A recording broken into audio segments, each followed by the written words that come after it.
Hello and welcome to News Review. This week saw Gibraltar once again make international headlines after 2 British diplomatic bags crossing the frontier from Gibraltar to Spain were opened by Guardia Civil officers. According to the Vienna Convention, diplomatic bags enjoy immunity from such searches and are often used to convey confidential messages and private correspondence.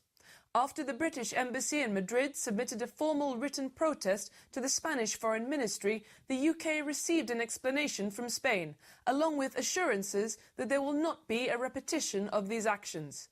This was revealed in a written ministerial statement by Europe Minister David Lidington. The matter also came up during Prime Minister's questions. Last Friday, on the border between Gibraltar and Spain, the Guardia Civil opened one of our diplomatic pouches. This is a clear breach of our sovereignty, and I ask my right honourable friend, the Prime Minister, what further measures, political and indeed any other measures, we can take towards Spain to stop this harassment of our people in Gibraltar. Well, first of all, my honourable friend is right to raise this because it is a breach of the principle of state immunity and the principles underlying the Vienna Convention on Diplomatic Relations. It's an extremely serious action that took place. We asked the Spanish authorities to investigate urgently, and they have done that. We've now received an explanation from the Spanish. We're reassured this will not happen again, but let me be absolutely clear, we will always stand up for the rights of people in Gibraltar and for the sovereignty of Gibraltar. And following an urgent question from independent MP Nigel Evans, David Lidington came under pressure from MPs demanding more action from the British government. Mr Evans said the summoning of the Spanish ambassador to the Foreign Office last week had clearly not had the desired effect. He said nobody wants a further escalation of events or further deterioration in relations, but that at the same time, Spain had to be made to know that its actions are intolerable, unwanted, and will be met with an appropriate response, defending the rights of the people of Gibraltar and respecting international conventions. The actions, he said, had to send the message, hands off the rock. There was strong defence of the rock today. Conservative MP Andrew Rosendale asked for firm and decisive action and whether it was not time to send the Spanish ambassador back to Madrid. The sentiment was echoed by Labour MP Sir Gerald Kaufman, who said the government's softly approach was not working. Nigel Evans asked for a united statement from the House to the effect that Spain's provocative and unlawful acts are not acceptable to the Parliament or to the British people, and that they can't be ignored. David Lidington said the Spanish authorities at all levels were well aware of the gravity of his government's concern on the issue. He said the explanation given to them by the Spanish was that there had been an error at junior operational level at the crossing point between Gibraltar and Spain, and that the more senior Spanish official present had put a stop to the interference with the official correspondence as soon as he realised what was happening. The Europe Minister did not give a reply, however, to a question from Lib Dem MP Sir Mingus Campbell on whether Spain had apologised. He did, however, say he trusted that the Spanish authorities would show by their actions that it would not happen again. For his part, Conservative MP Peter Bone suggested it might be a good idea, in order to build more trust with the Gibraltarians, for some Royal Navy ships to make a goodwill visit to the Rock, and that these should preferably consist of a couple of gunboats. Democratic Unionist Nigel Dodds asked what the government was doing with the member states of both the European Union and NATO to bring pressure to bear on the Spanish government. Mr Lidington replied the most important thing that could be done was to highlight that Gibraltar is not an exploited colony, but a self-governing territory whose people have time and time again expressed their wish to remain British. For his part, Labour MP Peter Hain, a man synonymous with the joint sovereignty proposals, asked whether the government would revisit the work done by Lord Howe and Lord Gareth Jones and the previous Labour government, which he claims respects the paramount wishes of Gibraltarians but recognises that Spain, currently one of our closest friends, he said, has a historical grievance. He added that matters would not be resolved until people were brought together for proper negotiations. To this, David Lidington again advocated negotiations through ad hoc talks on practical issues, saying he would add as gently as he could that he did not believe the example Peter Hain and the former Foreign Secretary had set when in government would help. as it had added hugely, he said, to the sense of mistrust in Gibraltar about the intentions of the British government. And in written answers to questions, the Foreign Office Minister confirmed that, despite tensions over the past 6 months, the Foreign Secretary, William Hague, has not met the Spanish ambassador once in this time. And the Prime Minister, his deputy, and the Foreign Secretary have not discussed the issue of Gibraltar with their Spanish counterparts since August. David Lidington told Parliament that on the 2 occasions the Spanish ambassador has been summoned to the Foreign Office, he's been seen by the permanent or acting permanent Undersecretary. He also revealed that David Cameron raised the issue briefly during a meeting with Mariano Rajoy at the G20 summit in September. On a question on the Córdoba Agreement, David Lidington said the British government could not accept a return to pre-2006 and the suspension of the Gibraltar airport from EU aviation measures. A scheduled talk by the Chief Minister in the Law Faculty of Cádiz University in Algeciras had to be cancelled on Thursday evening after police there said they could not guarantee his safety. Around 100 angry protesters were at the entrance to the building and later moved inside, carrying banners describing Mr. Picardo as a fascist and calling for him to go back to Gibraltar. Although there were some police officers outside in the streets, there was no visible police presence within the faculty, where the protesters appeared to have a free hand.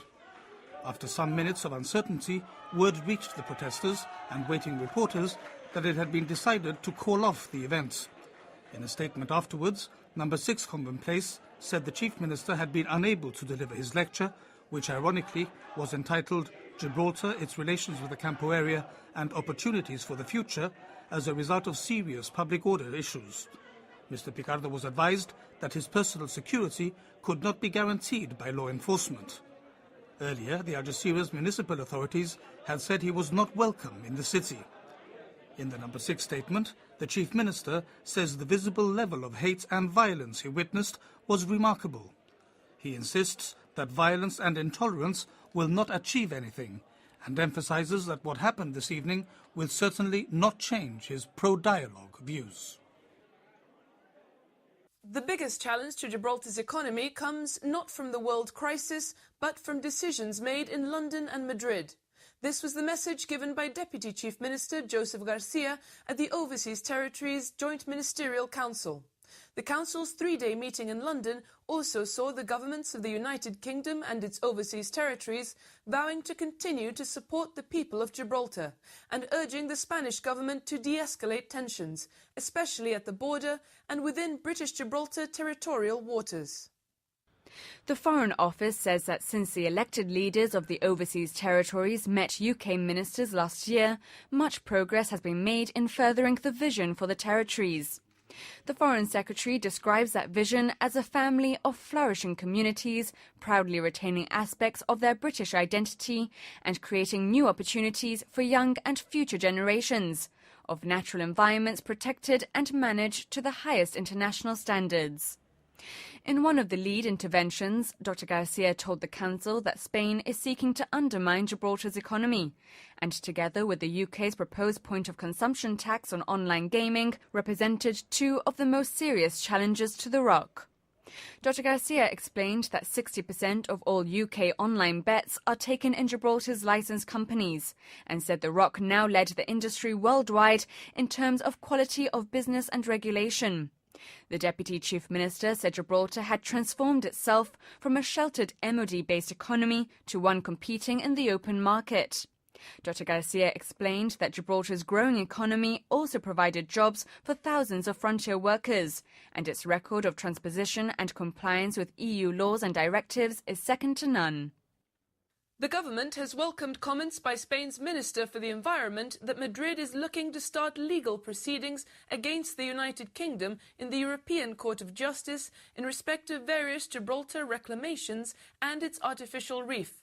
Miguel Arias Cañete said Spain would take unilateral legal action if the EU Commission does not look favourably on Spanish complaints it has filed in Brussels on these projects.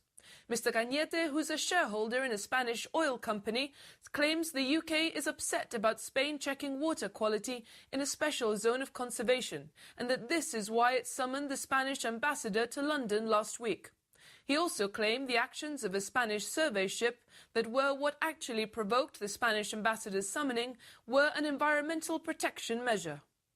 Number 6 says it's confident any legal action that Spain might commence in the European Court of Justice would be favourable to Gibraltar, provided it's fairly determined by a properly constituted and neutral panel of judges. In a statement, the government says such an action will be an opportunity for the ECJ to determine the substance of Spain's designation of British Gibraltar territorial waters as an area of Spanish environmental control and management. The ECJ has previously dismissed actions by the UK and Gibraltar on this subject at a preliminary stage for technical reasons at Spain's request. Number 6 says Spain hasn't wanted the substance of the issue objectively addressed by an independent tribunal, given that parts of the Spanish designation cover Gibraltar waters, as defined under the United Nations Convention of the Law of the Sea. The European Commission has recently stated that territorial jurisdiction at sea is determined by UNCLOS and not by the EU Commission or any EU measure. Chief Minister Fabian Picardo has repeatedly said Gibraltar is ready to defend its entitlement to territorial waters in the international courts. A number of measures have been announced by a collective of pressure groups who met to decide on cross-border action against the frontier queues. Among the projects that have been approved is a demonstration which will straddle the frontier, to be held on the 10th of December, the UN's Human Rights Day. There's also a planned collection of letters to be delivered by hand to the Pope, as well as a petition to the Spanish religious channel Canal 13 to protest its coverage of the dispute. The group also plans to hand out information on citizens' rights, to spread the word on Spanish social media, and to send reports and images of the situation at the frontier to the UK Parliament. And there are also plans to hand out respiratory masks to all those stuck in the frontier queues. The meeting was led by the Spanish Workers' Association ASTEG and saw the involvement of several groups. And we'll be back with more of this week's news after the break.